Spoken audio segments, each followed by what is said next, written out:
Na Pensata de hoje vamos ter a arte de ler ou como resistir através da leitura aos tempos de adversidade.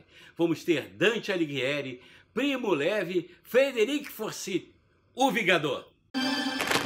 Pensata, com Marcelo Madureira.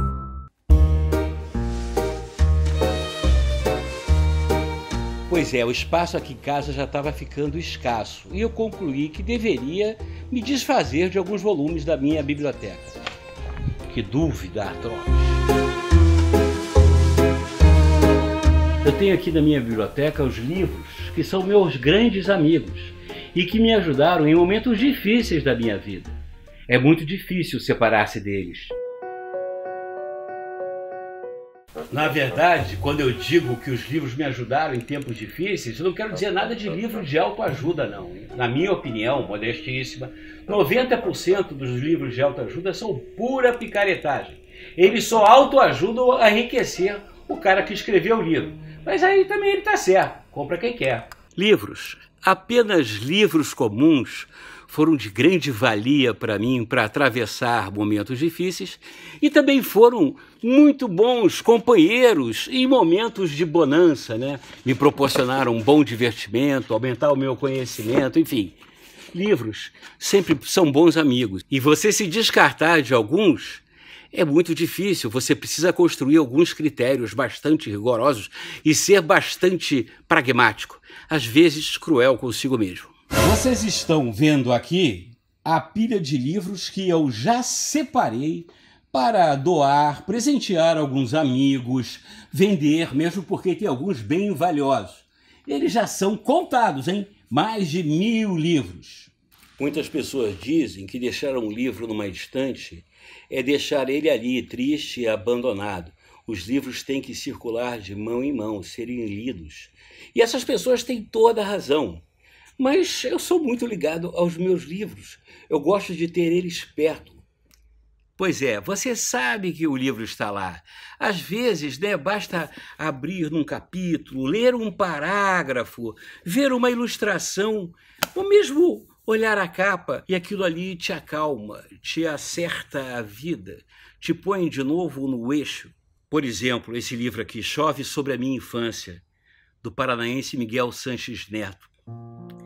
É um livro emocionante e, ao lê-lo, ele me enche também de lembranças, sentimentos, emoções, que eu já li esse livro várias vezes, eu conheço bem a história, mas ele sempre me recompõe, ele sempre me deixa mais feliz e em paz com a humanidade. Poético, não é mesmo? Por isso, estou me desfazendo de alguns dos meus livros.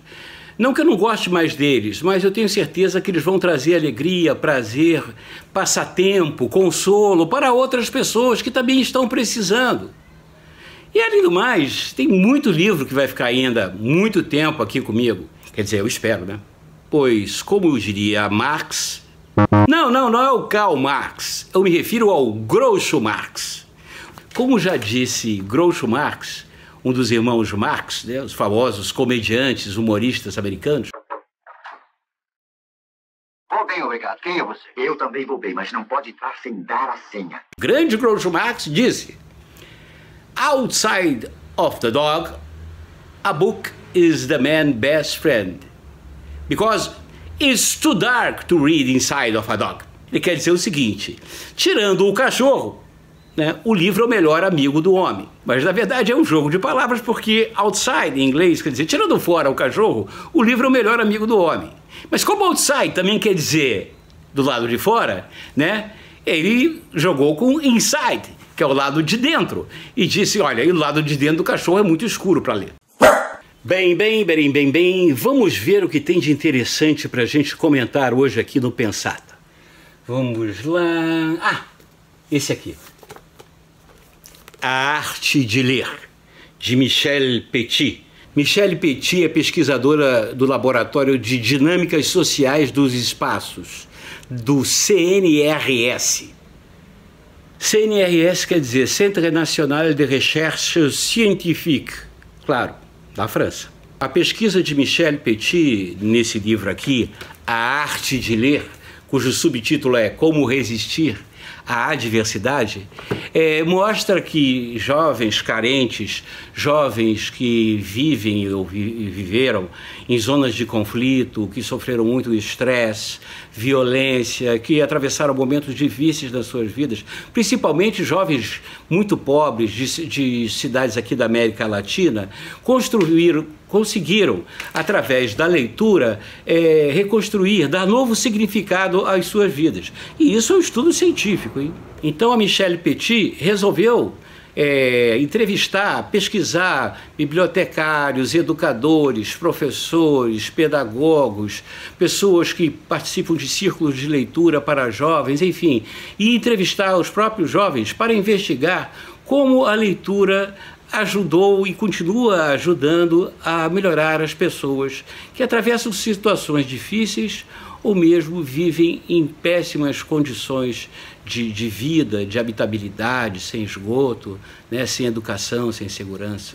Logo na introdução do livro, a autora Michelle Petit, ela lembra, né, e através das suas pesquisas e das suas leituras, que o cientista e escritor italiano Primo Levi, enquanto era prisioneiro no campo de concentração de Auschwitz, lia ou mesmo recitava de cor trechos da poesia de Dante Alighieri, principalmente a Divina Comédia. Isso aliviava, ajudava as pessoas, o próprio Primo Levi e os seus colegas, companheiros de infortúnio, a suportar um pouco melhor todas aquelas dificuldades que eles estavam atravessando. Para você que achava que Dante Alighieri é só o nome de um bom colégio bilíngue, né, ítalo-brasileiro lá em São Paulo, você está muito enganado. Dante Alighieri, que nasceu em Florença, na Toscana, em 1251 e morreu em 1321, é considerado o pai da língua italiana, essa língua tão bonita que eu tive o privilégio de aprender a falar e ler, né, quando eu estudei na Itália, cuja a base, né, o Camões deles, é o Dante Alighieri. O Dante Alighieri foi um daqueles que fez a transição do medieval para o Renascimento, que depois deu o Iluminismo, né? Mas isso a gente vai falar um outro dia mais adiante. Mas quem é que não usa a expressão o inferno de Dante, né? Que faz parte, né, da Divina Comédia? Aliás, Dante descreveu o inferno, talvez porque ele não conhecesse o Brasil dos dias de hoje, né? Aliás, o Brasil que só viria a ser descoberto quase 300 anos depois do que ele morreu. Mas voltando ao Primo Levi, o escritor italiano que a Michelle Petit, digamos assim, se inspirou para o seu trabalho, poucas pessoas conhecem no Brasil o Primo Levi. É uma pena, porque o Primo Levi tem uma história bastante, assim, como é que eu vou dizer, pungente, né? O Primo Levi nasceu em 1919 em Turim, na Itália, e morreu em 1987. Jovem, né, estudioso, o Primo Levi entrou para a escola de Química em Turim, mas pelo fato de ser judeu, ele não conseguiu arrumar emprego, né? Isso já era na época do fascismo italiano e a perseguição aos judeus já comia, né, solta na Itália. Nesse sentido, sem ter o que fazer e contra também aquele regime de opressão, o Primo Levi se alistou nas brigadas dos partigianos, né, que vocês estão acostumados a escutar naquela música Bella Ciao. Oh, bella ciao, bella ciao, bella ciao, ciao, ciao. Que é uma música dos partigiani italiani, né, dos guerrilheiros italianos, principalmente ligados ao Partido Comunista Italiano, que ajudaram muito a derrotar os fascistas e os nazistas na Itália. Pois bem, o Primo Levi se juntou a uma brigada dessas e sem nenhuma experiência de combate, sem nenhuma experiência de luta, foi quase que imediatamente preso e, por ser judeu, foi enviado ao campo de Auschwitz, ao campo de extermínio na Polônia. Lá ele conseguiu sobreviver, ficou, se não me engano, 11 meses lá sofrendo muito, e quando ele declamava poesias de Dante para os seus companheiros de cela, né? E o Primo Levi, depois, para voltar para casa, ele voltou a pé, da Polônia à Itália a pé. Ele conta essa viagem através de um livro dele. Mas o Primo Levi se dedicou à ciência química. Inclusive, ele escreveu o que é considerado um dos melhores livros de ciências do mundo, a Tabela Periódica, que eu não li, quero ler. Se alguém quiser me mandar de presente, eu vou ficar muito contente. Mas o Primo Levi escreveu, depois que ele se aposentou, abandonou o trabalho de químico, ele se dedicou à literatura e foi um escritor de grande sucesso na Itália. O livro dele chama-se Isso é um Homem. É a narrativa dos tempos dele de prisioneiro do campo de extermínio em Auschwitz, no Holocausto. Vale a pena a leitura desse livro. É um livro sofrido, é um livro que você realmente mergulha naqueles anos de chumbo, naqueles anos extremamente cruéis da Segunda Guerra Mundial. Nada a ver com o Brasil de hoje, pelo amor de Deus, hein? Olha, pensando bem, apesar de ser muito bom esse livro aqui, ó, A Arte de Ler e Como Resistir à Adversidade, da Michel Petit, eu não sei se eu recomendo para vocês, não. Basta, talvez, esses insights, esses pensamentos que eu coloquei aqui. É um livro de uma leitura, como eu falo, né? Ele é um livro talvez mais para pessoas técnicas da área de educação, né? Da área de professores que gostariam de incentivar os seus alunos a ler, principalmente de escolas carentes. Mas vocês perguntam assim, poxa, Marcelo Madureira, não vai trazer nada interessante para a gente, não? Claro que vou. Né, mostrando como o livro alivia e reconforta a alma. Eu tenho uma coisa boa aqui para vocês, quer ver? Tá aqui, são os contos completos de Monteiro Lobato. Monteiro Lobato, que é o meu pai literário, foi ele que realmente me mostrou o mundo, o universo encantador dos livros, logo quando eu tinha 7 anos de idade. Monteiro Lobato, né, José Bento Monteiro Lobato, nasceu em Taubaté em 1882, e morreu também em São Paulo em 1948. Ele ficou muito popular como escritor infantil, mas o que eu mais gosto são os contos dele, os contos completos, que eu leio e releio sem me cansar, né? O Engraçado Arrependido, o Colocador de Pronomes, o Pedaço de Onça, enfim, o Mata-Pau, Vidinha Ociosa.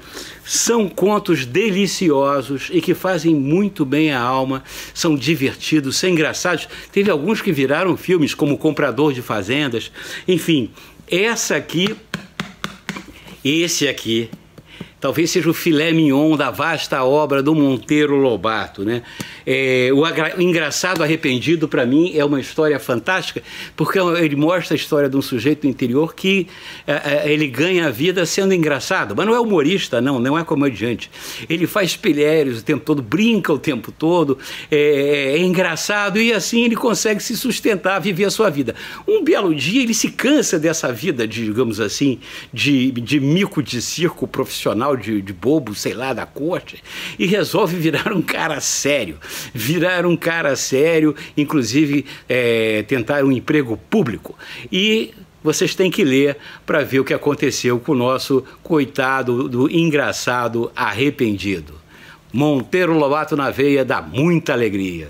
Eu sou um leitor compulsivo, leio de bula de remédio a catálogo telefônico.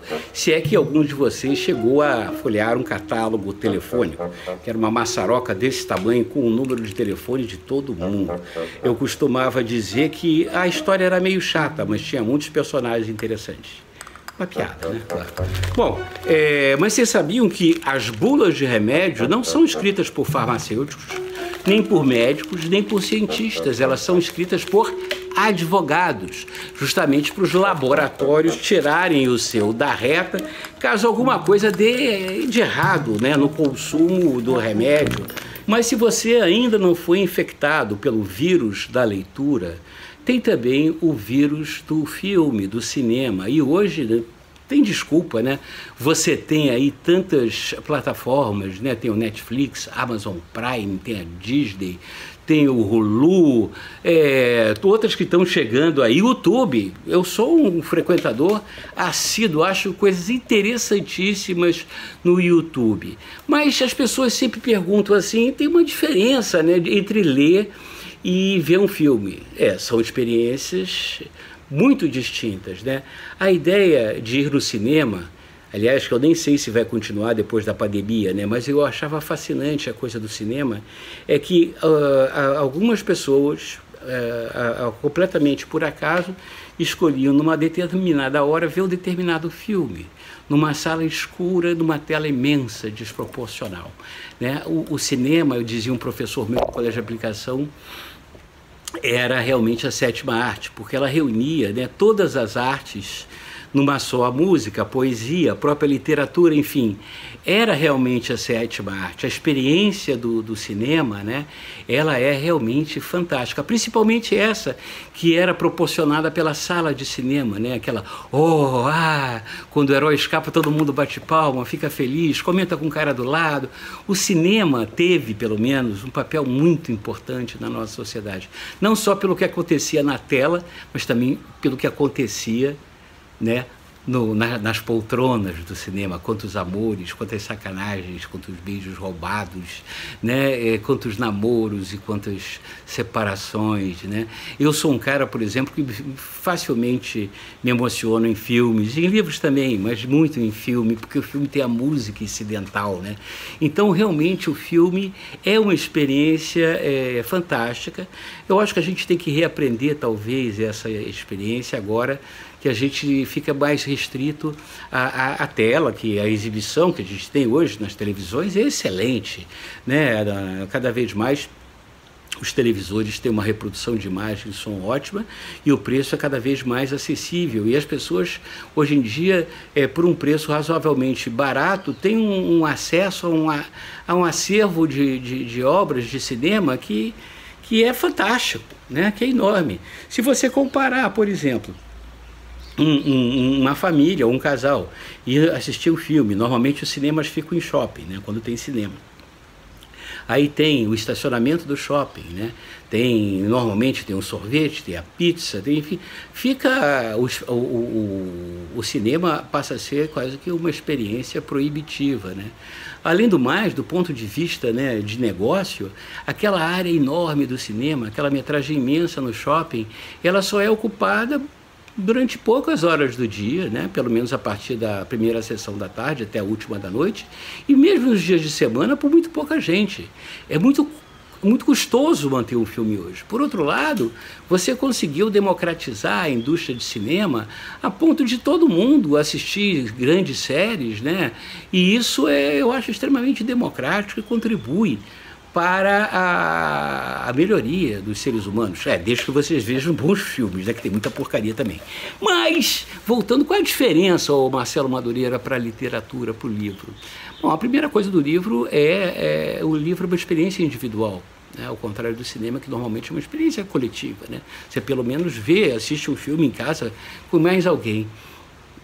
Mas o livro, ele tem uma coisa mágica, talvez, porque ele, ao contrário do cinema, que te entrega tudo, a cara do personagem, as características, a música, a cidade, o livro, ele faz com que a sua criatividade, né, com que a sua cabeça, ela construa dentro dela todo, né, o cenário, as características.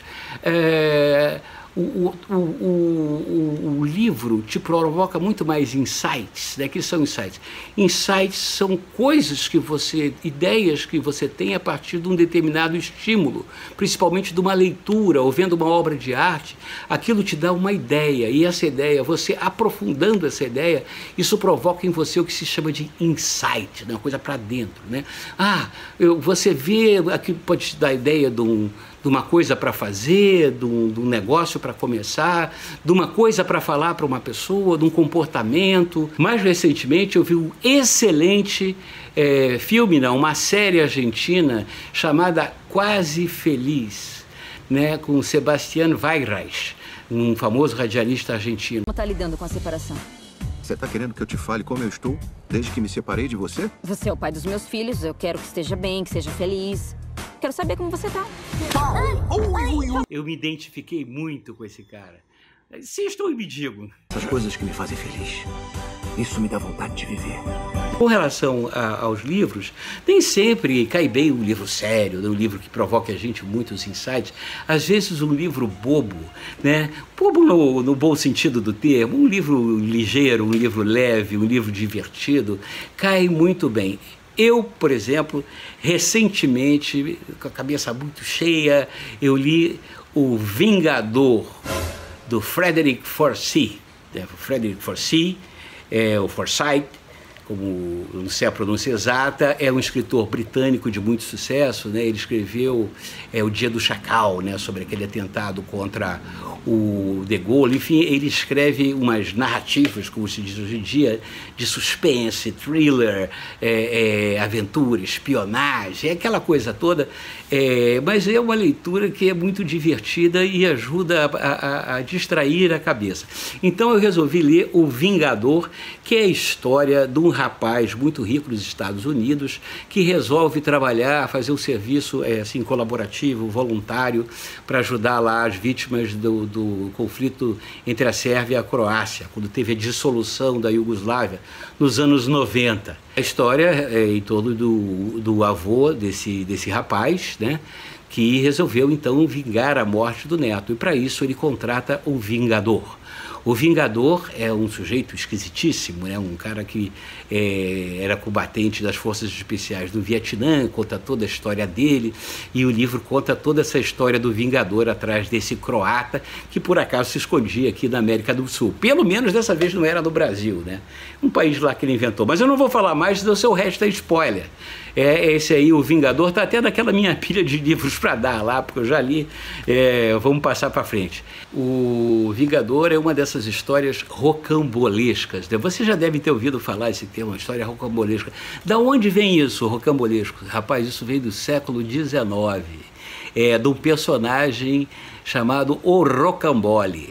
O Rocambole porque ele era um cara todo enrolado. Por isso o bolo hoje leva o nome de rocambole, aquele bolo enrolado, né, com creme, leva o nome de rocambole porque o Rocambole foi um personagem criado aqui pelo Ponson de Terrail, que nasceu em 1829 e morreu em 1871.